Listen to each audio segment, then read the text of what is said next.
NDH की हल्दी मिर्ची धनिया करे कमाल, ये रंग दे, ये खुशबू दे, ये तीखा, ये कम पड़े। क्या निराला NDH मसाला, NDH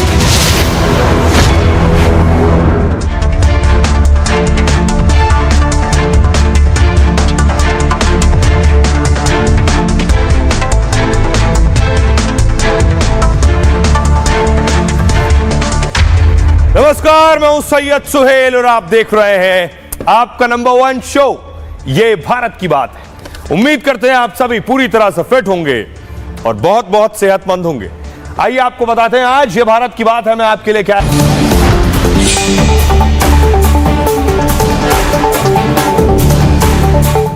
और आइए शुरुआत करने जा रहे हैं आज की एक तस्वीर के साथ। कांवड़ यात्रा शुरू हो गई है लेकिन उससे पहले कुछ ऐसी तस्वीरें जो अफसोसनाक हैं। ये देखिए, जो कांवड़ियों ने हुड़दंग किया है, ये वो तस्वीरें आस्था का काम करने जा रहे थे, शुभ काम करने जा रहे थे। उस बीच देखिए ये तस्वीरें हरिद्वार की।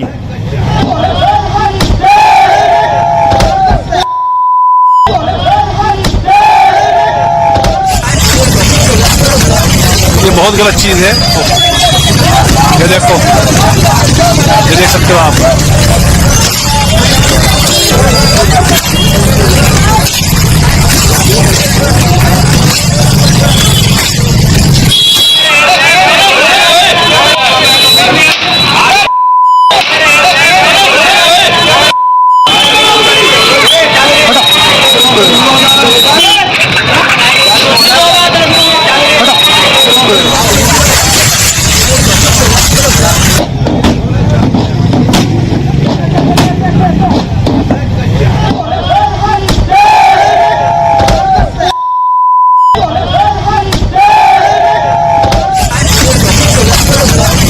बहुत गलत चीज है। मैं आपको दिखा रहा हूं जब कांवड़ियों ने देखिए गाड़ी पर चढ़कर आगे का शीशा तोड़ दिया है और इन सब के खिलाफ पुलिस ने एक्शन लिया है। प्रदेश सरकार सख्त कार्रवाई के मोड में है। आस्था का पर्व है, लोग शांति से निकले, शांति से आए जाएं, लेकिन इस तरह का हुड़दंग बर्दाश्त नहीं करेगी राज्य सरकार। क्या एक्शन लिया गया ये आपको बताऊंगा, लेकिन आज की पहली बड़ी खबर, सबसे पहले हम बात करेंगे छांगुर का। मुख्तार से क्या कनेक्शन है आपको बताऊंगा। उससे पहले यूपी से एक और तस्वीर आई है योगी राज से। ये देखिए जरा, ट्रेन पर इन्होंने पत्थर चलाए थे। ट्रेन पर पत्थर चलाने वालों को मुर्गा वॉक करवाया गया है। जौनपुर की तस्वीर आप देख रहे हैं।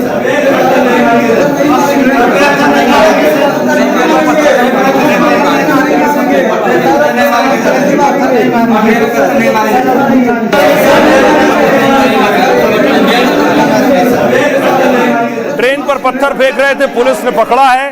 उसके बाद देखिए ठीक से चल नहीं पा रहे हैं, माफी मांग रहे हैं, कह रहे हैं अब पत्थर नहीं मारेंगे ट्रेन पर।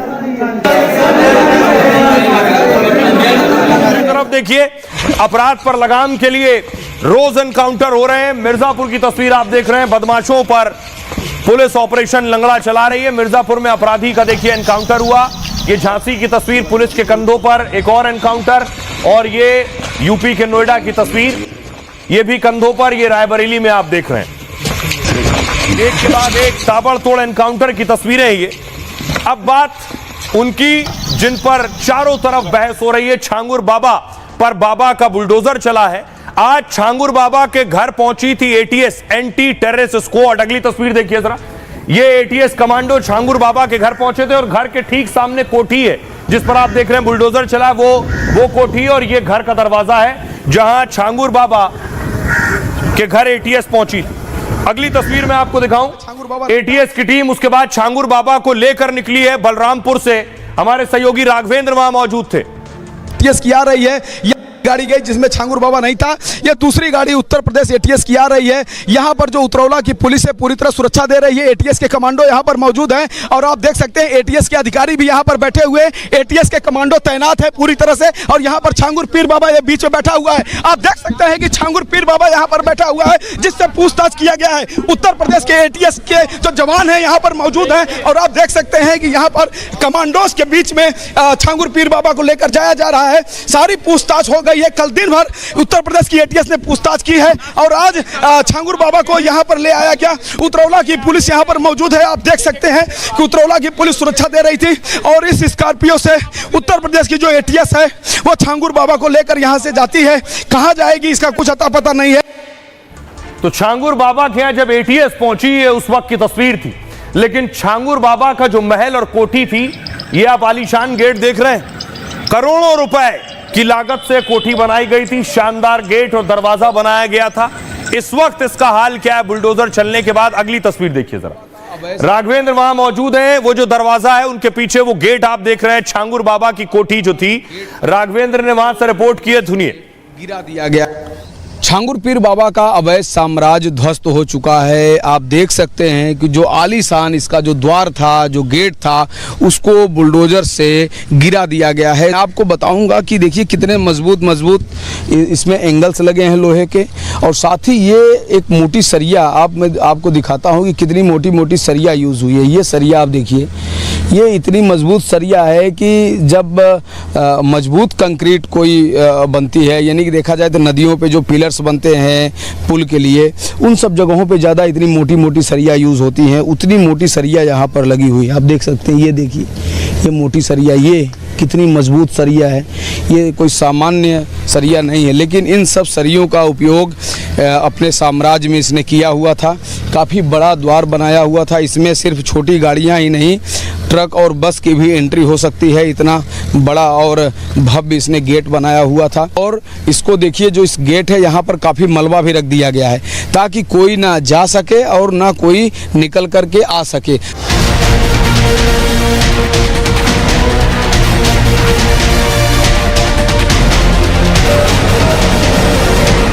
जब से छांगुर बाबा योगी की पुलिस की गिरफ्त में आया है, एक के बाद एक राज खुलते जा रहे हैं। हिंदुओं के धर्मांतरण के नाम पर छांगुर पर विदेशों से पैसों की बरसात हो रही थी। मिडिल ईस्ट से पैसा आ रहा था, पाकिस्तान से पैसों की बरसात हो रही थी। छांगुर के खातों में दुबई और सऊदी अरब से बार बार पैसा भेजा जा रहा था। अब तक छांगुर बाबा की 500 करोड़ की फंडिंग का खुलासा हो चुका है। जो बचा है उसका राज भी योगी की एटीएस ताबड़तोड़ चाबुक चलाकर निकाल रही है। अब देखिए जरा, जो खुलासे हो रहे हैं रोज, वो चौंका देने वाले। वो ये बता रहे हैं कि बाबा का नेटवर्क कितना बड़ा था।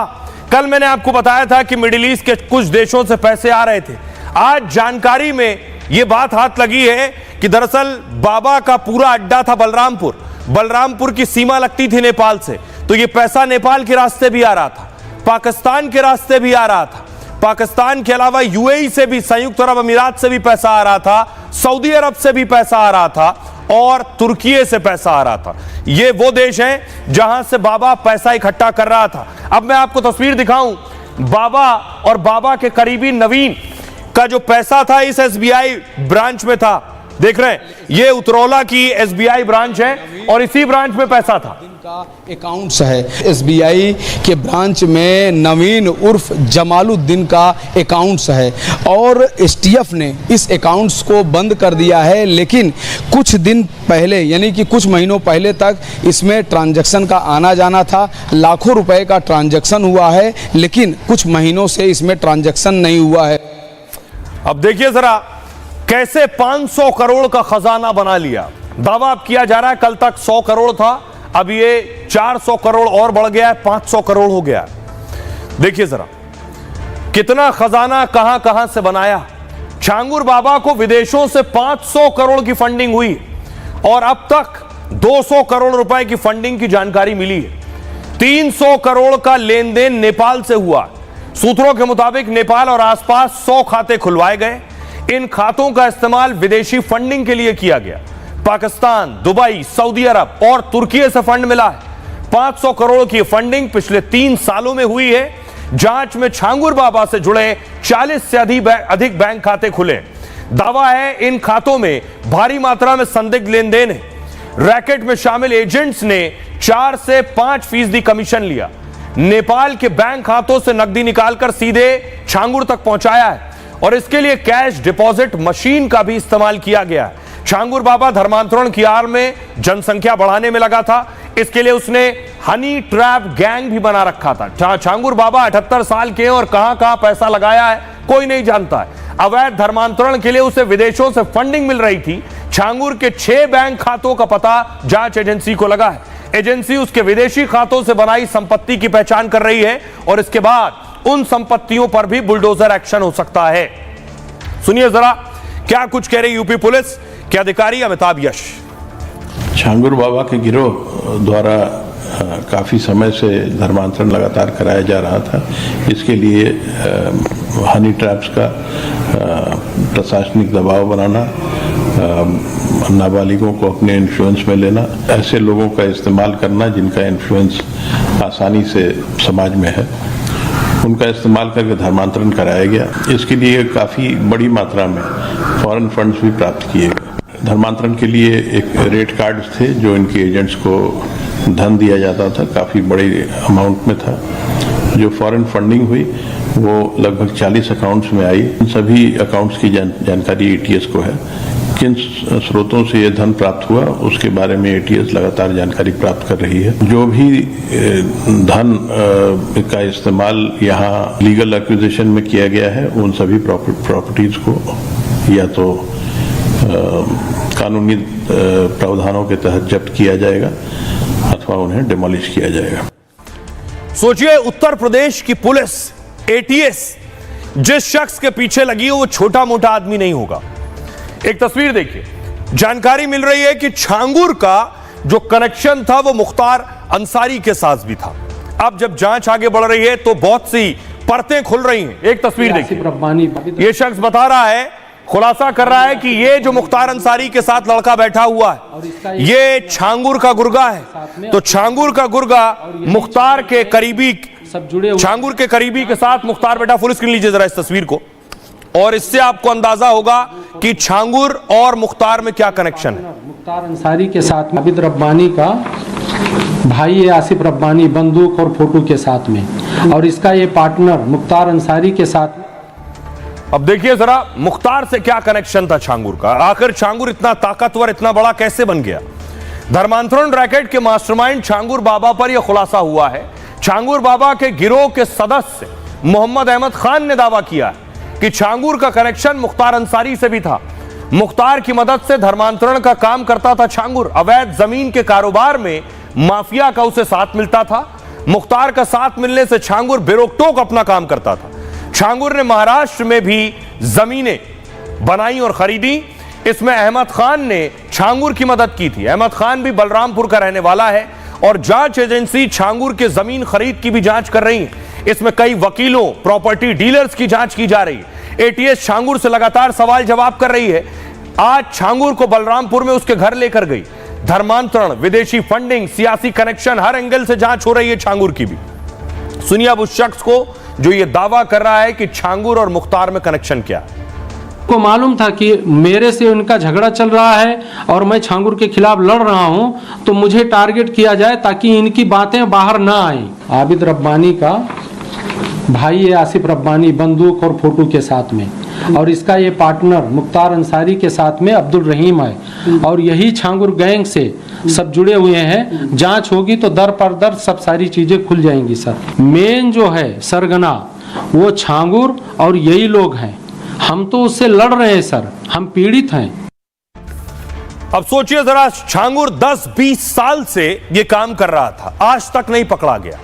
कैसे पकड़ में आए, एक तस्वीर और दिखाऊं।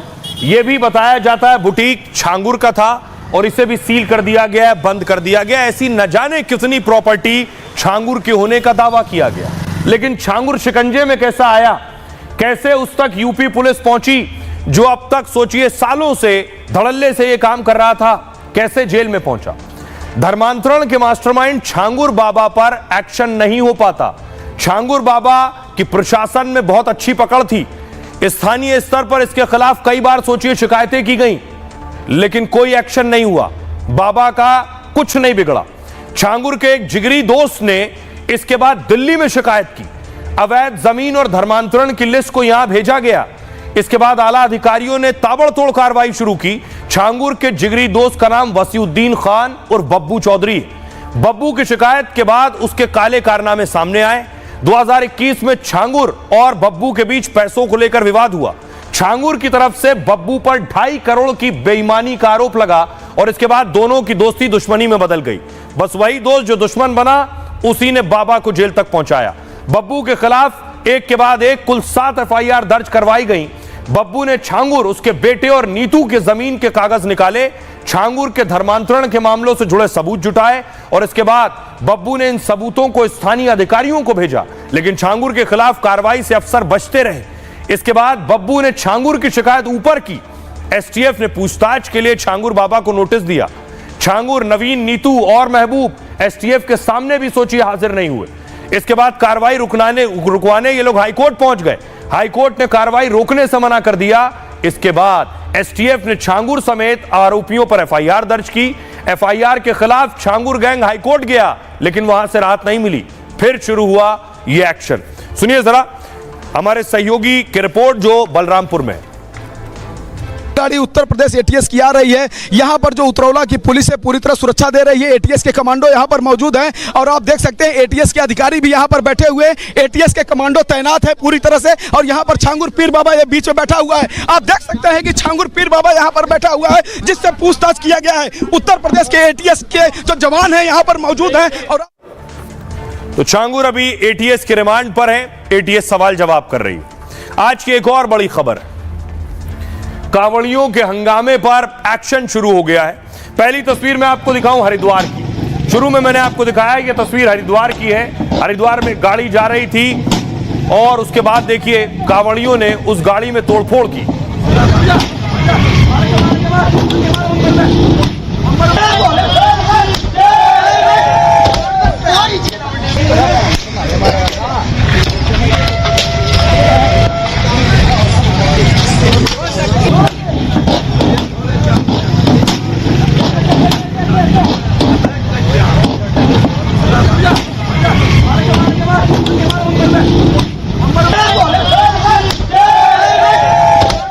और उसके बाद देखिए पुलिस ने एक्शन लिया है। हरिद्वार में उन्हें पकड़ा गया जिन्हें आप हुड़दंग करते हुए देख रहे थे और आस्था और पर्व पर दरअसल दाग लगा रहे थे। ऐसे लोगों को पकड़ा गया। हम कावड़ लेकर आ रहे थे। पिस्टल बॉडी के पास एक ब्रेजर कार में आकर हम कावड़ में हल्की सी टक्कर लग गया, जिससे हमारी कावड़ खंडित हो गई है। गाड़ी की तोड़फोड़ की, उससे हम इसके हमसे गलती हो गई। हम कावड़ लेकर आ रहे थे। पिस्टल बॉडी के उसके बाद देखिए एक और तस्वीर आई रुड़की से। ये रात की तस्वीर थी। कोई गाड़ी जा रही थी, शायद गाड़ी से टक्कर हुई। उसके बाद देखिए कांवड़ियों ने गाड़ी का शीशा तोड़ना शुरू किया। ये देख सकते हो आप, ये देख सकते हो। ये बहुत गलत चीज है और ऐसा नहीं करना चाहिए।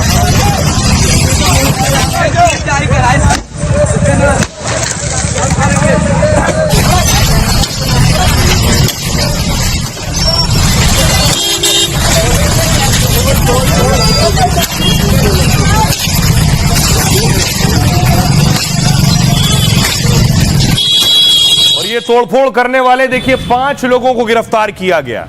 इस बार हर राज्य की पुलिस एक्शन में है। इस तरह जो भी कानून हाथ मिलेगा उसके खिलाफ कार्रवाई की जाएगी। 5 कांवड़ियों को रुड़की में गाड़ी तोड़फोड़ मामले में गिरफ्तार किया गया। उसके बाद एक और तस्वीर आई हरिद्वार से। हरिद्वार में भी एक वैगनार जा रही थी, वो वैगनार टकराई और उसके बाद देखिए किस तरह से वैगनार में तोड़फोड़ की गई और वैगनार चलाने वाले के साथ भी मारपीट हुई।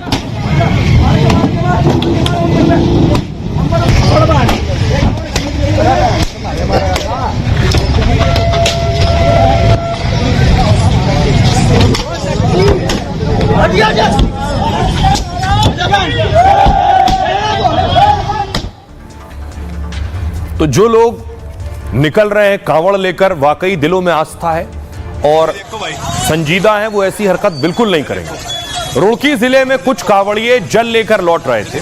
कांवड़ियों ने एक गाड़ी पर कांवड़ को खंडित करने का आरोप लगाया, जिसके बाद गुस्साए कांवड़ियों ने गाड़ी में जमकर तोड़फोड़ की। स्कॉर्पियो गाड़ी में जिला प्रशासन लिखा हुआ था।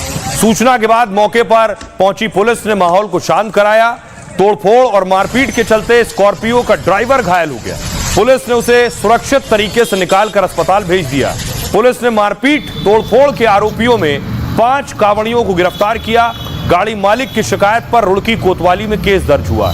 वहीं हरिद्वार में एक गाड़ी कांवड़ियों के कावड़ से टकरा गई और जिसके बाद कांवड़िए उग्र हो गए और जमकर हंगामा काटा। कांवड़ियों ने कार सवार के साथ मारपीट की और लाठी डंडों और पत्थरों से हरियाणा नंबर की कार में तोड़फोड़ की। जानकारी के बाद पुलिस की टीम तुरंत मौके पर पहुंची। पुलिस ने बड़ी मुश्किल से कांवड़ियों को शांत कराया। कांवड़ियों के हमले में कार सवार भी घायल हो गया। घायल कार सवार की शिकायत पर पुलिस ने एक्शन लिया है। मारपीट करने वाले 3 कांवड़ियों को गिरफ्तार किया गया। तीनों कांवड़िए यूपी के सहारनपुर के रहने वाले हैं। हरिद्वार पुलिस ने साफ कर दिया है, कानून व्यवस्था बिगाड़ने वालों को बख्शा नहीं जाएगा। अगर रास्ते में किसी का गंगा जल गिर जाता है तो पुलिस उन्हें गंगा जल उपलब्ध करा रही है। आस्था के नाम पर उपद्रव करने वालों से सख्ती से निपटा जाएगा। सुनिए जरा हरिद्वार और रुड़की की पुलिस क्या कह रही है। सिविल लाइन रुड़की थाना क्षेत्र में कुछ जो कांवड़िए हैं उन्होंने एक गाड़ी में तोड़फोड़ करी। पुलिस को जैसे ही सूचना मिली तुरंत पुलिस जो हमारे थाने की पुलिस है वहां पहुंची है। हमने FIR दर्ज कर ली और जो उसमें एक्यूज्ड हैं जिन्होंने वो घटनाक्रम को अंजाम दिया उनको अरेस्ट कर लिया गया। बाकी आगे लीगल कार्रवाई चल रही है। और इस बीच देखिए एक और तस्वीर सामने आई जब एक कांवड़िया डूब रहा था, उसे वहां मौजूद रेस्क्यू टीम ने बचाया है। जल लेने के लिए गया था। देखिए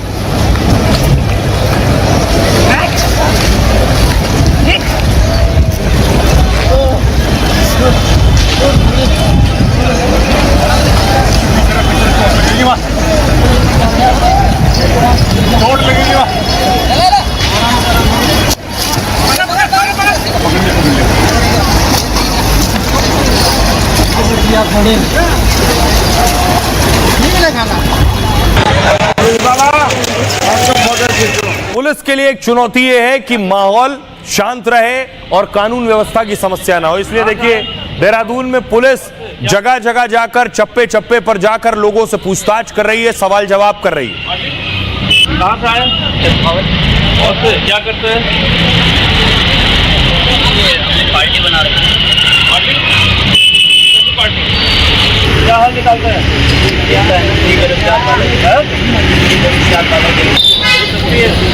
एक फर्जी साधु को भी गिरफ्तार किया गया है। कहाँ से आए और क्या करते हैं? एक और शख्स को गिरफ्तार किया गया। शहजाद सोनू बनकर भीख मांग रहा था और उससे जब नाम पूछा गया तो पता चला शामली की तस्वीर है। पुलिस मुस्लिम हो रही है और तब उसने बताया, पहले नाम सोनू बताया, फिर बताया शहजाद नाम है। तो शहजाद भगवा पहनकर लोगों के दरवाजे पहुंच रहा था। अगली तस्वीर देखिए जरा। पुलिस ने इसलिए मॉनिटरिंग बढ़ा दी है कि कहीं कोई जानबूझकर शरारती तत्व, उपद्रवी उस वेश में आकर कोई हिंसा ना करें, माहौल खराब ना करें। बाइक जा रही है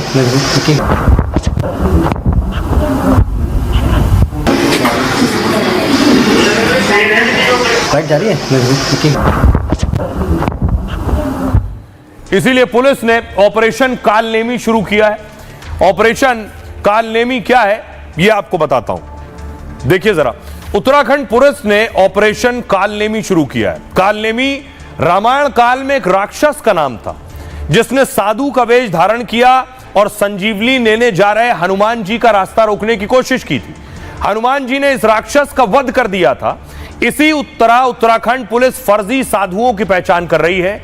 उत्तराखंड पुलिस ने कुछ दिनों में 25 फर्जी साधुओं को गिरफ्तार किया है। ये ढोंगी लोग साधु बनकर लोगों को ठगने का काम कर रहे थे। देहरादून पुलिस ने एक बांग्लादेशी नागरिक को गिरफ्तार किया है। रकम उर्फ शाह आलम को पुलिस ने पकड़ा है और जो बांग्लादेश की राजधानी ढाका का रहने वाला है, साधु के भेष में लोगों को ठगने का काम कर रहा था, ज्योतिषी बनकर भविष्य बताने का दावा कर रहा था। उसके खिलाफ केस दर्ज करके जांच शुरू कर दी गई है। देहरादून के एसएसपी खुद ऑपरेशन की मॉनिटरिंग कर रहे हैं और पकड़े गए फर्जी साधु यूपी से लेकर हिमाचल प्रदेश के रहने वाले हैं। इसमें हिंदू से लेकर मुस्लिम धर्म के लोग भी शामिल हैं। उन पर एक्शन हो रहा है। सुनिए जरा एसएसपी अजय सिंह क्या कह रहे हैं। ऑपरेशन कालनेमी को प्रारंभ किया गया, जिसमें इस तरह के ढोंगी बाबा जी को, जिनको किसी तरह का कोई ज्ञान, धार्मिक ज्ञान नहीं है, वो यहाँ पर महिलाओं, बुजुर्गों, आज राजधानी में इसलिए विभिन्न टीमों को बनाकर ऐसे गोपनीय स्थानों पर जहाँ इस तरह के बाबा, ढोंगी बाबा जो बन के लोगों को ठगते हैं या रुकते हैं, उन जगहों पर टीमों ने सर्च ऑपरेशन किया था। और इसमें सबसे बड़ी ब्रेक थ्रू अभी जो मिली है पुलिस को, इसमें थाना सहसपुर क्षेत्र से मिली है, जहाँ पर एक बांग्लादेशी जो छदम बेस में जो यहाँ पर बाबा बन के रह रहा था, जिसका नाम पूरी अभी एजेंसी से इंट्रोगेशन, ज्वाइंट इंट्रोगेशन में पता चला है कि रकम इसका नाम है, जो टंगाइल जिला जो ढाका के पास है, वहां से ये चोरी छिपे 6-7 महीने पहले विभिन्न स्थानों से होते देहरादून पहुंचा था और कुछ समय से यहाँ पर सक्रिय होकर छदम बेस में लोगों को ठगने का प्रयास कर रहा था। और आइए, सावन की शुरुआत आज से हुई है, तो योगी आदित्यनाथ रुद्राभिषेक कर रहे थे, वो तस्वीर आपको दिखाते हैं। आज से सावन माह शुरू हुआ है और इस पवित्र महीने के पहले दिन यूपी के सीएम योगी आदित्यनाथ ने भगवान शिव का जलाभिषेक किया। पूजा सावन महीने के शुभ मुहूर्त पर संपन्न हुई। सीएम योगी ने भगवान भोलेनाथ की विधि विधान से पूजा की। सावन के पहले दिन उज्जैन महाकाल के महाकालेश्वर मंदिर में पूजा अर्चना के लिए भक्तों की लंबी कतारें थी। हजारों की संख्या में भक्तों ने बाबा महाकाल के दर्शन किए और इस दौरान सुरक्षा के भी कड़े इंतजाम किए गए। तो वहीं राजस्थान के उप मुख्यमंत्री दिया कुमारी ने सावन महीने की शुरुआत पूजा अर्चना के साथ की। दिया कुमारी ने सिटी पैलेस स्थित राजराजेश्वर शिव मंदिर में भगवान शिव का जल और दुग्ध से अभिषेक किया। दिया कुमारी ने विधि विधान से भगवान शिव की पूजा भी की। जल कलश से शिवलिंग का रुद्राभिषेक भी किया। आइए अब खबरों में आगे बढ़ते हैं। आज की एक और खबर है कि प्रधानमंत्री नरेंद्र मोदी विदेश दौरे पर हैं। जब पीएम मोदी विदेश दौरे पर हैं तो बहुत से लोगों को परेशानी भी होती है उससे। तो मान न मान विदेश में नाम। अब ये मैं क्यों कह रहा हूं, ये तस्वीरें आप देखिए। प्रधानमंत्री नरेंद्र मोदी 5 देशों के दौरे पर थे। हर देश में पीएम मोदी को वहां का सर्वोच्च सम्मान मिला। चाहे वो ब्राजील की तस्वीर आप देख रहे हैं, ब्राजील का सबसे बड़ा अवार्ड पीएम मोदी को मिला। ब्राजील के साथ नामीबिया का सबसे बड़ा अवार्ड, त्रिनिदाद और टोबैको का सर्वोच्च सम्मान पीएम मोदी को मिला। घाना का सर्वोच्च सम्मान पीएम मोदी को मिला।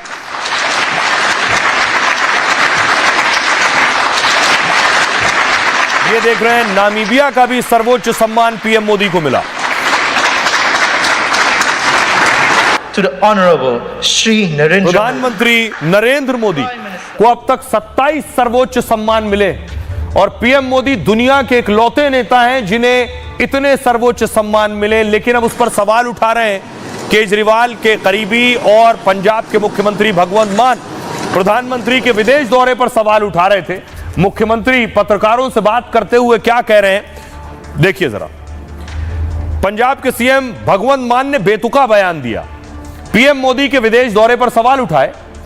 कहा प्रधानमंत्री जी कहां गए, घाना गए हुए हैं, पता नहीं कौन कौन सी कंट्री जाते हैं, मैग्नेशिया, गल्वेशिया, तरवेशिया, पता नहीं कहां कहां जा रहे हैं। जो वो जिस देश में जा रहे हैं उसकी आबादी कितनी है, 10,000। वहां का सबसे बड़ा अवार्ड मिल गया। 10,000 लोग यहां तो जेसीबी देखने आ जाते हैं। इस पर विदेश मंत्रालय ने जवाब दिया। विदेश मंत्रालय ने बिना नाम लिए जवाब दिया, हमने एक उच्च सरकारी पदाधिकारी का बयान देखा है, ये टिप्पणियां गैर जिम्मेदाराना और खेदजनक है, उस पद की गरिमा के अनुरूप नहीं है। भारत सरकार ऐसी अनुचित टिप्पणियों से खुद को अलग करती है जो भारत और उसके मित्र देशों के रिश्तों को कमजोर करती है। भगवंत मान ने विदेश मंत्रालय के बयान पर भी जवाब दिया, क्या हमें विदेश नीति के बारे में पूछने का अधिकार नहीं है? हमें यह पूछने का अधिकार है कि वहां क्या हुआ। वो उन जगहों पर जा रहे हैं जिनके नाम भी अज्ञात हैं। बीजेपी ने भगवंत मान के बयान की निंदा की है। आइए अब आपको सुनवाता हूं, सुनिए जरा भगवंत मान क्या कह रहे हैं और बीजेपी नेता तरुण चुग क्या कह रहे हैं। प्रधानमंत्री जी गए हुए मेरे घाना गए, कहाँ गए, आगे पता नहीं कौन कौन से कंट्री, मग्नेशिया, गल्वेशिया, तरवेशिया, पता नहीं कहाँ कहाँ जा रहे हैं। जहाँ 140 करोड़ बंदा रह रहे वहां रह नहीं रहे वो। और जिस कंट्री में जा रहे हैं उनकी आबादी कितनी, 10,000, और सबसे बड़ा अवार्ड वहां का मिल गया। 10,000 तो भाई साहब जेसीबी देखने के लिए खड़ा हो जाता है यहाँ। जेसीबी चल रही है, जेसीबी हो खेड़ियां गल्ला च पै गए यार। जब भारत की चमक और दमक पूरी दुनिया में गूंजती है तो वो क्षण संपूर्ण भारत के लिए 140 करोड़ भारतीयों के लिए मान व सम्मान का विषय होता है। पर दुर्भाग्य है मुख्यमंत्री भगवंत मान ने बेहुदा, बेहद शर्मनाक, घटिया, मानसिक कुंठा से भरा हुआ बयान दिया है। पंजाब के मुख्यमंत्री द्वारा इस प्रकार की होची टिप्पणी करना केवल प्रधानमंत्री का नहीं बल्कि पूरे देश का अपमान है, 140 करोड़ भारतीयों का अपमान है। तो भगवंत मान ने कहा जहां प्रधानमंत्री गए वहां की आबादी 10,000 भी नहीं है। तो आइए मैं आपको बताता हूं कि प्रधानमंत्री जहां गए वहां की आबादी क्या है और वहां से भारत को क्या मिलेगा और क्या मिलने वाला है। मोदी अफ्रीका और कैरेबियन देशों के दौरे पर थे। मोदी ने ब्राजील और अर्जेंटीना का दौरा किया, साथ ही घाना, त्रिनिदाद एंड टोबैगो और नामीबिया भी गए। ये तीनों देश पहली नजर में छोटे देश दिखते हैं। इन तीनों देशों की कुल आबादी हरियाणा से भी कम है, लेकिन भारत के लिए इसका बड़ा मतलब और मायने हैं। सबसे पहले देखिए, पीएम गए घाना। घाना की आबादी है 3.5 करोड़, 10,000 नहीं है जो बात कह रहे हैं भगवंत मान। 7वां बड़ा सोने का उत्पादक देश है ये, ब्रिटेन से आजाद होने वाला पहला देश है और घाना ने पीएम को सर्वोच्च सम्मान से सम्मानित किया। घाना दुनिया में कोको का प्रमुख निर्यातक है। रेतीले समुद्र तटों और हरे भरे जंगलों के लिए प्रसिद्ध है घाना। सोने और लकड़ी का महत्वपूर्ण निर्यातक है। अगला देश देखिए, त्रिनिदाद और टोबैगो। यहां की आबादी 13 लाख है। कैरेबियन देशों में सबसे मजबूत अर्थव्यवस्थाओं में से एक है। तेल और प्राकृतिक गैस के विशाल भंडार मौजूद हैं यहां। वन्य जीव प्रेमियों के लिए यह एक स्वर्ग है। यहां की आधी से ज्यादा आबादी भारतीय मूल की है। कमला विसेसर देश की पहली महिला पीएम है और कमला विसेसर के पूर्वज बिहार से त्रिनिदाद पहुंचे थे। त्रिनिदाद और टोबैगो ने पीएम को भी सर्वोच्च सम्मान दिया। अगला देश है अर्जेंटीना। यहां की जनसंख्या 4 करोड़ 60 लाख है। अर्जेंटीना अपनी बेहतरीन वाइन के लिए प्रसिद्ध है और भारत सोयाबीन, सूरजमुखी का तेल आयात करता है। यहां भारत अर्जेंटीना के बीच लिथियम को लेकर 2 समझौते हुए। अर्जेंटीना में 5 लिथियम ब्राइन ब्लॉक आवंटित किए गए।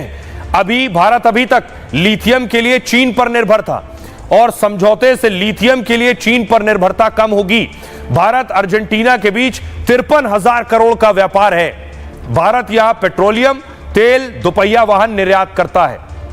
अब देखिए ब्राजील। ब्राजील की जनसंख्या 21 करोड़ से ज्यादा है। ब्राजील दुनिया का 5वां सबसे बड़ा देश है। रियो कार्निवल में हर दिन 20 लाख लोग आते हैं। ब्राजील दुनिया का सबसे बड़ा कॉफी निर्यातक देश भी है। सोयाबीन और गन्ने का प्रमुख उत्पादक देश है। ब्राजील में फुटबॉल खेल नहीं, एक जुनून है। 5 बार फुटबॉल विश्व कप जीता है ब्राजील ने। ब्रिक्स का भी एक अहम देश है ब्राजील। अब देखिए नामीबिया। यहां की जनसंख्या 30 लाख है। यहां दुनिया के सबसे ज्यादा समुद्री हीरे यहां मिलते हैं। यहां समुद्र के नीचे 80 मिलियन कैरेट से ज्यादा हीरे मौजूद हैं।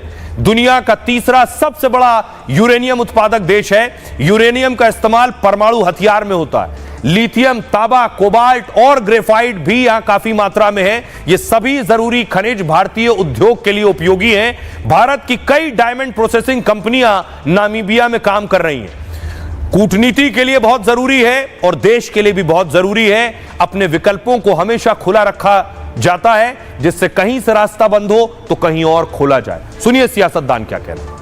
आप पूरी दुनिया में घूमते रहते हैं। आपने 73 देशों की 129 बार यात्रा की। यह मैं पुराना आंकड़ा बता रहा हूं, अब तो बढ़ गई होगी संख्या। और जब हमारी पाकिस्तान से लड़ाई हुई तो एक देश हमारे समर्थन नहीं खड़ा हुआ। तो खाली 4 बार कपड़ा बदल के विदेशों की यात्रा करके मोदी के नारे लगवाने से कुछ नहीं होता। धोती पहन के भी आप जाइए, तन पे कपड़ा भी कम हो, लेकिन राष्ट्रपिता महात्मा गांधी की तरह स्वाभिमान और सम्मान को लेकर आइए, जिससे भारत का गौरव बढ़े। भगवंत मान जिस तरह मस्खरागिरी कर रहे, ये कॉमेडियन था। अभी तक कॉमेडियन का जो लबादा है वो ओढ़े हुआ है। अभी तक नहीं पता कि कॉमेडी नहीं होती है मुख्यमंत्री पद पे। कॉमेडियन वाला रोल छोड़कर एक संवैधानिक पद पे बैठे हैं, उसको सम्मान करना चाहिए। स्टैंड अप कॉमेडियन होना और चीफ मिनिस्टर होना, इसमें बड़ा अंतर है। स्टैंड अप कॉमेडियन होने की वजह से कुछ लोग जो अपना प्रदेश ठीक से नहीं चला पाते, दिल्ली से लोग इंपोर्ट करने पड़ते हैं, जो नशा मुक्त कहने की बात करते थे वो नशा युक्त कर देते हैं पंजाब को, आज वो फॉरेन अफेयर्स पर टिप्पणी कर रहे हैं। कूटनीति का आपको का नहीं पता और इतने काँव करने की जरूरत नहीं है आपको। अब इस बीच एक और खबर आई कि संघ प्रमुख मोहन भागवत ने एक सवाल उठाया कि मोहन भागवत ने दरअसल ये कहा कि 75 साल तक रिटायर हो जाना चाहिए। देखिए जरा क्या कहा मोहन भागवत ने, मैं आपको बताऊं। आरएसएस प्रमुख मोहन भागवत ने रिटायरमेंट पर बयान दिया। 75 साल की उम्र के बाद नेताओं को रिटायर हो जाना चाहिए। जब आपको 75 साल पूरे होने पर शॉल उड़ाई जाती हो तो समझिए कि दूसरों को मौका देने का वक्त आ गया है, आपको किनारे हो जाना चाहिए। नागपुर में कार्यक्रम में भागवत साहब ने बयान दिया, अब इसे कांग्रेस ने लपक लिया। भागवत के बयान पर कांग्रेस ने इसे मोदी से जोड़ दिया। 17 सितंबर 2025 को वो 75 साल के हो जाएंगे। प्रधानमंत्री भी सरसंचालक से कह सकते हैं कि वो भी 11 सितंबर 2025 को 75 साल के हो जाएंगे। एक तीर दो निशाने। संजय राउत ने कहा एल के आडवाणी, मुरली मनोहर जोशी, जसवंत सिंह जैसे नेता 75 साल के हुए तो पीएम मोदी ने उन्हें रिटायर होने को मजबूर किया। देखते हैं कि क्या वो खुद पर भी यही नियम लागू करेंगे या नहीं। सुनिए जरा सियासतदानों को, उसके बाद इन सियासतदानों को बताऊंगा दुनिया के कौन कौन से नेता, उनकी क्या उम्र है और आज भी वो शानदार काम कर रहे हैं। सुनिए। 75 वर्ष की साल जब उड़ी जाती है तो उसका अर्थ यह होता है कि अब आपकी आयु हो गई, अब जरा बाजू हमको करने दो। 75 वर्ष की साल जब उड़ी जाती है तो उसका अर्थ यह होता है कि अब आपकी आयु हो गई, अब जरा बाजू हमको करने दो। माननीय प्रधानमंत्री श्री नरेंद्र मोदी के तो उन्हें भी सेवानिवृत्त होना चाहिए, क्योंकि तो आरएसएस के कार्यकर्ता कहते हैं अपने को, और आरएसएस कार्यकर्ता के सर्वोच्च नेतृत्व से ये संदेश आया है कि भाई जब 75 हो जाओ तो जरा बाजू हट जाओ। रिटायरी का, नेताओं को रिटायरी का तो मुहर चुनाव आयोग के पास है और पार्टी संगठन के पास है। मोहन भागवत जी 75 के हो रहे हैं, लेकिन वो अपने जो फर्ज है उसका निर्वाह बखूबी निभा रहे हैं। तो उम्र भी कई बार जो है कामकाज में बाधा नहीं होती है। मोदी जी 75 के आसपास होते हुए, नीतीश कुमार जी 75 के आसपास होते हुए, सब अपने अपने फर्ज का और सामाजिक दायित्व का बखूबी निर्वाह कर रहे हैं। और आइए अब आपको बताऊं कौन कौन से वो बड़े नेता हैं जिन्होंने 75 क्रॉस कर लिए हैं और उसके बाद भी उनका स्ट्राइक रेट शानदार है। देखिए सबसे पहले दुनिया भर में नेताओं के रिटायरमेंट की उम्र तय नहीं है। अमेरिका से लेकर भारत तक 75 साल जैसी कोई शर्त नहीं है। सबसे पहले कांग्रेस सवाल उठा रही डॉक्टर मनमोहन सिंह को ही देखिए। जब पहली बार वो पीएम बने तो उनकी उम्र थी 72 साल। 2014 में जब इस्तीफा दिया तो उम्र हो गई थी 82 साल। सोनिया गांधी जी को लीजिए, 78 साल की सोनिया गांधी राज्यसभा सांसद हैं और सियासत में पूरी तरह से एक्टिव हैं। कांग्रेस और गठबंधन के फैसले में बहुत अहम भूमिका निभाती हैं। पीएम मोदी 17 सितंबर को पीएम मोदी 75 साल के हो जाएंगे। बीजेपी के सबसे लोकप्रिय चेहरा आज भी हैं। 2029 चुनाव में भी बीजेपी के पीएम उम्मीदवार होंगे। मल्लिकार्जुन खड़गे साहब, कांग्रेस अध्यक्ष खड़गे 82 साल के हो गए। राहुल के बाद पार्टी के सबसे बड़े स्टार प्रचारक हैं। राज्यसभा में खड़गे नेता विपक्ष हैं। शरद पवार, एनसीपी सुप्रीमो शरद पवार 84 साल के हो गए। पवार राज्यसभा के सदस्य हैं, विपक्ष को एकजुट करने में सक्रिय रहते हैं। एचडी देवेगौड़ा, पूर्व पीएम एचडी देवेगौड़ा 92 साल के हैं, अभी राज्यसभा के सदस्य हैं। फारूक अब्दुल्ला, नेशनल कॉन्फ्रेंस के नेता 87 साल के हो गए। 2019 में लोकसभा का चुनाव जीता था और जम्मू कश्मीर से लेकर देश के हर मुद्दे पर आज भी बोलते हैं। विदेश में देखिए डोनाल्ड ट्रंप, अमेरिका के राष्ट्रपति की उम्र 79 साल है, 80 में कम। अमेरिका में दूसरी बार राष्ट्रपति बने। उससे पहले अमेरिका के पूर्व राष्ट्रपति बाइडेन भी चुनाव लड़ना चाहते थे 82 साल की उम्र में। 81 साल की उम्र में राष्ट्रपति की रेस में थे, बाद में कमला हैरिस उम्मीदवार बन गईं। इसलिए देश चलाने के लिए बड़े नेताओं की उम्र देखी जाती है जब वो खुद संन्यास ले ले या काम करना बंद कर दें। सुनिए जरा देश के लोग क्या कह रहे हैं 75 साल उम्र को लेकर। विरोधी के कहने से थोड़ा भारत का प्रधानमंत्री अपना पद छोड़ देगा या ग्रहण कर देगा। एक 18 साल का, 24 साल का, 36 साल का युवा इतना एक्टिव नहीं है जितना भारत का प्रधानमंत्री आदरणीय नरेंद्र मोदी जी एक्टिव है। इतिहास में एक ऐसा प्रधानमंत्री आया है जिसने देश की आर्थिक और राजनीतिक और कूटनीतिक रूप में देश को एक बहुत अच्छा भविष्य दिया है। इस विषय में अब विपक्ष के पास और कुछ तो बचा नहीं है, तो इसलिए वो सिर्फ और सिर्फ एक एज को लेके टारगेट कर रही है। विरोधियों का क्या है, वो उनकी समझ पे जरा सा दिक्कत है। 75 साल आयु इसलिए कहा गया है कि भाई आदमी उस समय तक उसकी मानसिक स्थितियां गड़बड़ हो जाती हैं, काम करने लायक नहीं बचता है।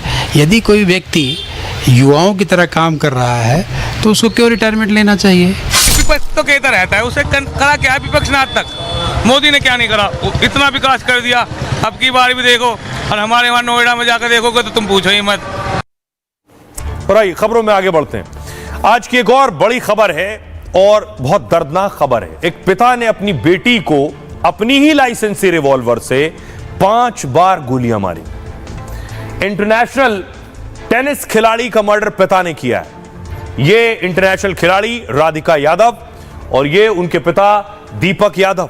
दीपक यादव ने ही बेटी की हत्या की है और राधिका शानदार टेनिस खिलाड़ी थी। अगली तस्वीर देखिए जरा, ये रैकेट के साथ राधिका की टेनिस की तस्वीरें, टेनिस खेलते हुए तस्वीरें आप देख रहे हैं। और राधिका टेनिस खेलती थी, न सिर्फ टेनिस, अगली तस्वीर देखिए, राधिका टेनिस की कोचिंग भी देती थी नई पीढ़ी को, नए छात्राओं को। ये कोचिंग की तस्वीरें आप राधिका की देख रहे हैं।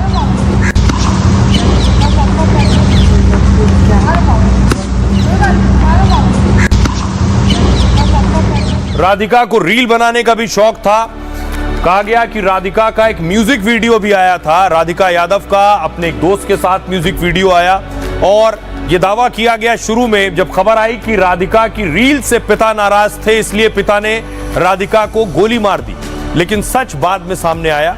अगली तस्वीर में आपको दिखाऊं, ये राधिका के पिता जिन्हें गिरफ्तार कर लिया गया है। पुलिस ने इन्हें गिरफ्तार किया, दीपक यादव को।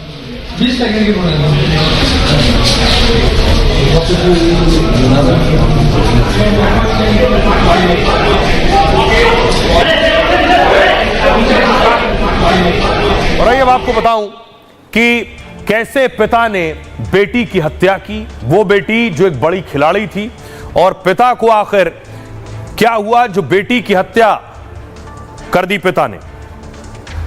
टेनिस खिलाड़ी राधिका की मौत का यह मामला गुरुग्राम का है और राधिका के पिता ने ही गोली मारकर उसे जान से मार दिया।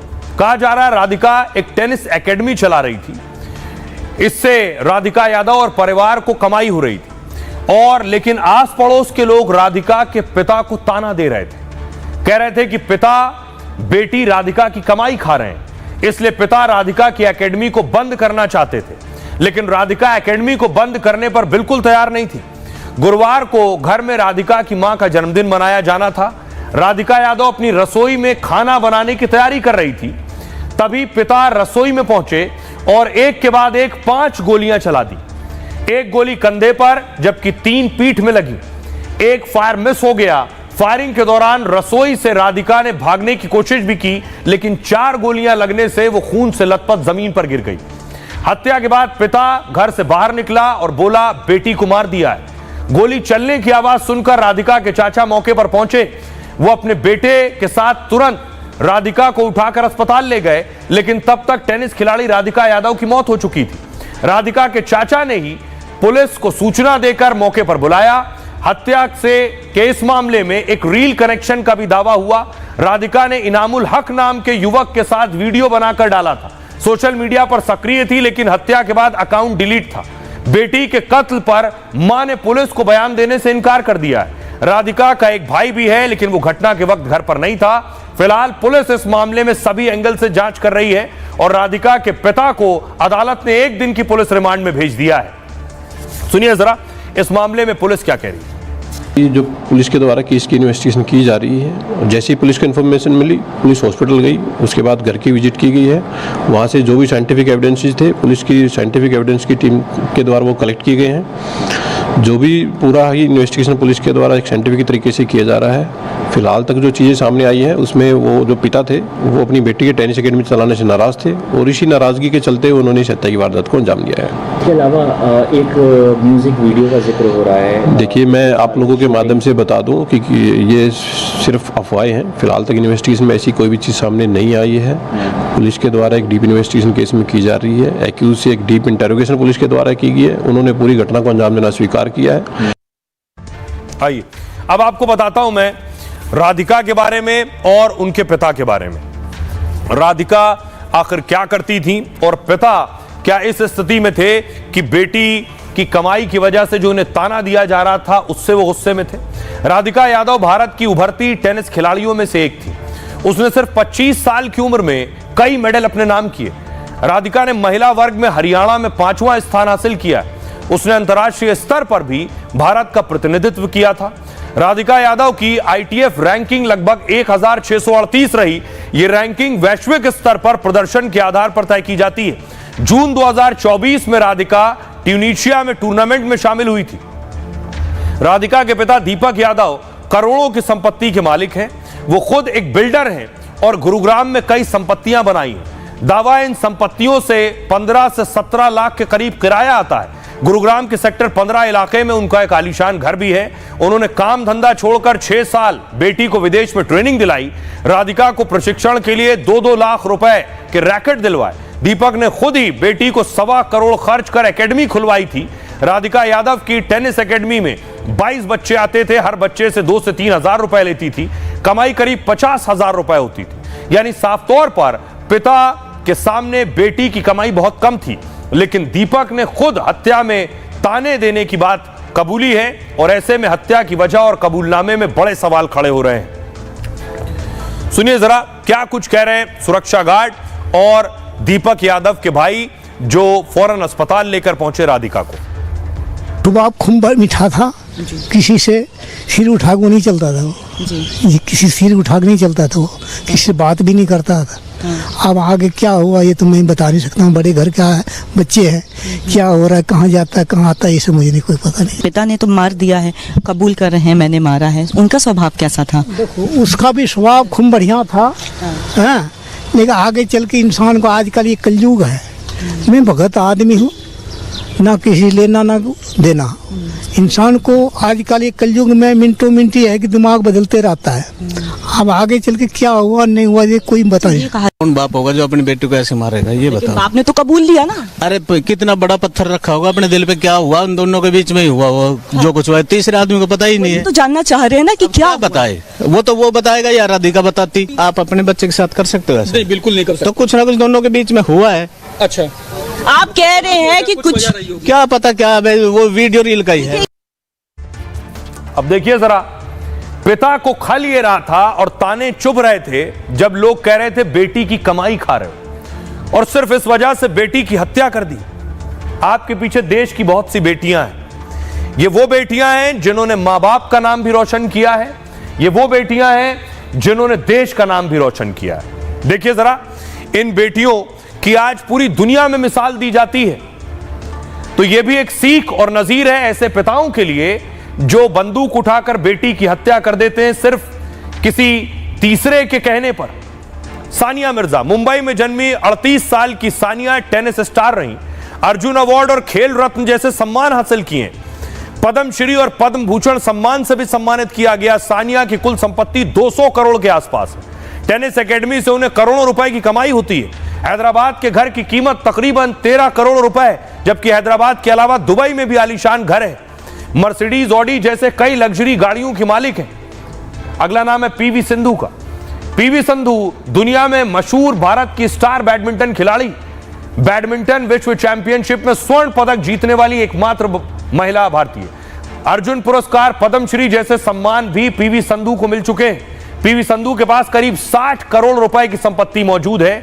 2019 में वो दुनिया की सबसे रईस बैडमिंटन खिलाड़ी बनी थी और ये खिलाड़ी जिन्होंने देश का नाम दुनिया में रोशन किया। साइना नेहवाल दुनिया में मशहूर भारतीय बैडमिंटन खिलाड़ी हैं। बैडमिंटन में पहला ओलंपिक मेडल जीतने वाली भारतीय खिलाड़ी हैं। साइना नेहवाल की कमाई 36 करोड़ रुपए के आसपास है। खेल के साथ ही वो बिजनेस और विज्ञापन के जरिए पैसा कमाती हैं। साइना नेहवाल की वार्षिक कमाई 4 से 5 करोड़ के आसपास है। ये सारी देश की बेटियां ऐसे पिताओं को जवाब देती हैं, मुंह पर करारा तमाचा भी देती हैं जो केवल ऐसी बातें किसी तीसरे शख्स की सुनने के बाद ऐसी हरकत करते हैं। आइए एक तस्वीर आपको दिखाता हूं। इस बीच ये आई राजस्थान से, खाटू श्याम में हिंसा हो गई, दुकानदारों ने श्रद्धालुओं पर लाठियां चला दी।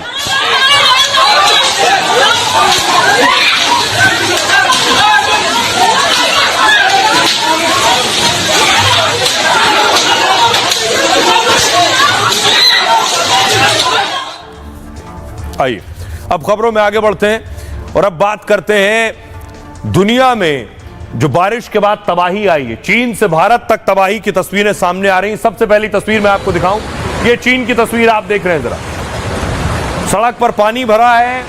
यही तस्वीर लगभग कल गुरुग्राम की भी आई थी और ये चीन की तस्वीरें आप देख रहे हैं।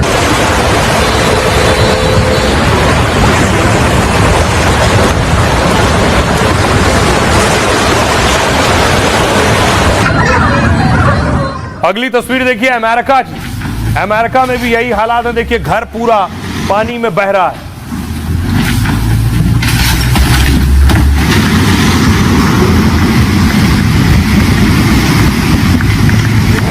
बाढ़, बारिश और बर्बादी नजर आ रही है।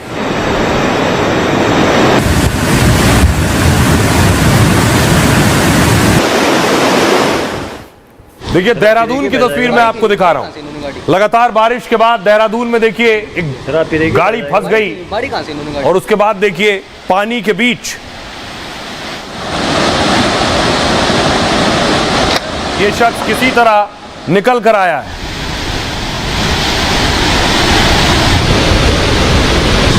शराब पी के बह जाएगा। गाड़ी कहां से इन्होंने गाड़ी। अब आपको लिए चलता हूं उत्तर प्रदेश के इटावा। ये इटावा की तस्वीर देख रहे हैं। इटावा सैफई तो अखिलेश यादव का गढ़ है। इटावा की तस्वीर देखिए जरा।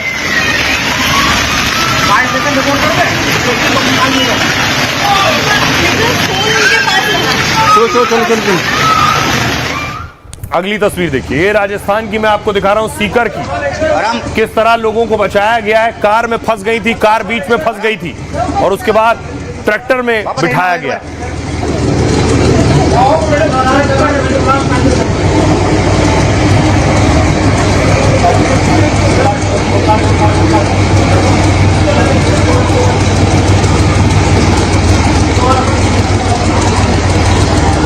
अगली तस्वीर देखिए, ये दमोह की तस्वीर मैं आपको दिखा रहा हूं। ये बस देखिए आकर पानी में गिरी है। स्थल का यह एक स्थानीय लोगों ने बचाई। और आइए खबरों में आगे बढ़ते हैं। आज की एक और खबर है, आपको लिए चलता हूं पाकिस्तान। पाकिस्तान में एक एक्ट्रेस की डेथ मिस्ट्री सामने आई है। पहले तस्वीर देखिए जरा।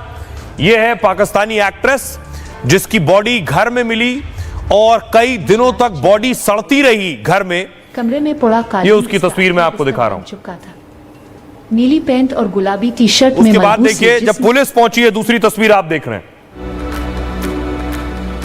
ये वो एक्ट्रेस है। आइए आपको बताऊं कि आखिर क्या जानकारी मिल रही है, कैसे इस एक्ट्रेस की मौत हुई और इसको लेकर सस्पेंस बना हुआ है। पाकिस्तानी एक्ट्रेस और मॉडल हुमैरा असगर का शव कराची के फ्लैट में मिला है। चौंकाने वाली बात यह है कि अभिनेत्री की मौत करीब 9 महीने पहले हो गई थी। हुमैरा के घर में जंग लगे बर्तन मिले। सोचिए, मौत 9 महीने पहले हो गई और शव 9 महीने से कमरे में पड़ा था, जबकि खाने के पैकेट में 9 महीने पहले की एक्सपायरी डेट मिली। रिकॉर्ड के मुताबिक हुमैरा ने आखिरी कॉल भी पिछले साल अक्टूबर यानी कि 9 महीने पहले की थी। साथ ही उसने सोशल मीडिया पर भी आखिरी पोस्ट सितंबर अक्टूबर में किया था। 9 महीनों से उसने मकान मालिक को किराया नहीं दिया था। मकान मालिक ने जब पुलिस को सूचना दी तब मौत का यह मामला सामने आया। जहां पर पाकिस्तानी अभिनेत्री रहती थी उस मंजिल पर और कोई नहीं रहता था, इसलिए लोगों को हुमैरा की मौत की जानकारी नहीं मिली। मीडिया रिपोर्ट्स के मुताबिक 32 साल की हुमैरा का शव बिल्कुल सड़ी गली अवस्था में मिला है। हुमैरा के परिवार ने भी उसका शव लेने से इनकार कर दिया है। हुमैरा असगर पाकिस्तान की जानी मानी अभिनेत्री थी। 2014 में पाक में सुपर मॉडल का खिताब जीतकर वो सुर्खियों में आई थी। इसके बाद 2022 में रियलिटी शो तमाशा घर में भी उन्होंने हिस्सा लिया। वो पाकिस्तान में कई मशहूर शो में भी काम कर चुकी हैं। उन्होंने कई पाकिस्तानी फिल्मों में भी काम किया। फिलहाल हुमैरा असगर की मौत एक मिस्ट्री है। पाकिस्तान में इसकी जांच की जा रही है। आइए, पुलिस अभी जांच कर रही है कि आखिर हुमैरा की मौत कैसे हुई। खबरों में आगे बढ़ते हैं और अब बात तेज प्रताप की बगावत की। क्या तेज प्रताप दूसरी पार्टी बनाने जा रहे हैं? क्योंकि आरजेडी से निकाले जा चुके हैं, परिवार से अलग किए जा चुके हैं। ये खबर इसलिए आई कि एक गाड़ी चल रही थी आगे जिसमें आरजेडी का झंडा नहीं था। तेज प्रताप गाड़ी में है और झंडा दूसरा लगा हुआ है। ये कहा गया कि आखिर आरजेडी का झंडा उनकी गाड़ी से क्यों गायब है।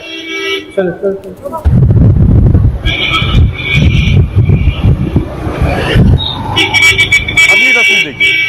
उसके बाद तेज प्रताप चुनावी प्रचार में उतर चुके हैं। आरजेडी से बाहर हैं, परिवार से बाहर हैं, तेजस्वी प्रचार कर रहे हैं, लेकिन तेज प्रताप जो आरजेडी से बाहर हैं वो भी प्रचार शुरू कर चुके हैं।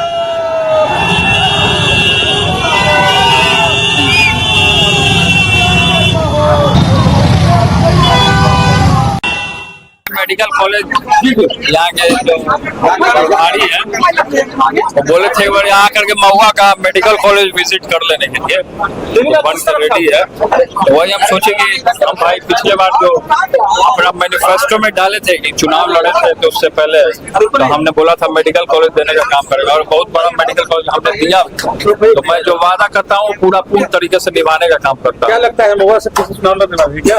अब यहाँ के जनता मांग करेगी तो लड़ना पड़ेगा। और आइए अब बारी है आज के सूत्र की। कई बार साख बनाने में 20 साल लग जाते हैं और उसे गंवाने में सिर्फ 5 मिनट। इसलिए समय की कीमत पहचानिए और हर पल का सही इस्तेमाल करिए। जिंदगी और कामयाबी का यह सूत्र दिया मशहूर कारोबारी और अरबपति वॉरेन बफे ने। बफे का जन्म 1930 में अमेरिका में हुआ। बफेट को बचपन से ही खूब पैसे कमाने का शौक था। इसके लिए वो खूब पढ़ते थे और खूब सोचते थे। 11 साल की उम्र में पहला शेयर उन्होंने खरीदा और 13 साल की उम्र में उन्होंने पहली बार टैक्स फाइल किया। बफे दुनिया के 5वें सबसे अमीर शख्स हैं। 95 साल के बफे की संपत्ति है 14 लाख करोड़ रुपए और यह संपत्ति उन्होंने बिना कोई फैक्ट्री लगाए शेयर बाजार में निवेश से बनाई है। अरबपति और कामयाबी पाने के बाद भी बफे ने अपने 2 उसूल कभी नहीं छोड़े। पहला, फिजूल खर्ची। वो कभी नाश्ते पर 300 रुपए से ज्यादा खर्च नहीं करते हैं। सोचिए 14 लाख करोड़ का मालिक और 60 साल पहले खरीदे गए साधारण से घर में रहते हैं। दूसरा, पढ़ना और सोचना। आज भी वो रोज कम से कम 6 घंटे पढ़ते हैं। निवेश को लोग रिस्क और बाजीगरी समझते हैं, लेकिन उसी से कामयाब होकर वॉरेन बफे ने बड़ा सूत्र दिया। गरीब पैसों में निवेश करते हैं और अमीर समय पर।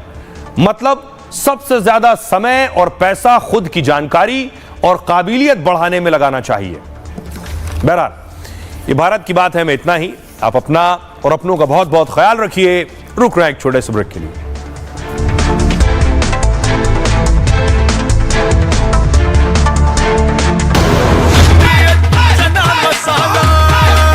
अब छोलिया हो या लोबिया, सफेद चने या काले चने, सब कुछ मजेदार बने।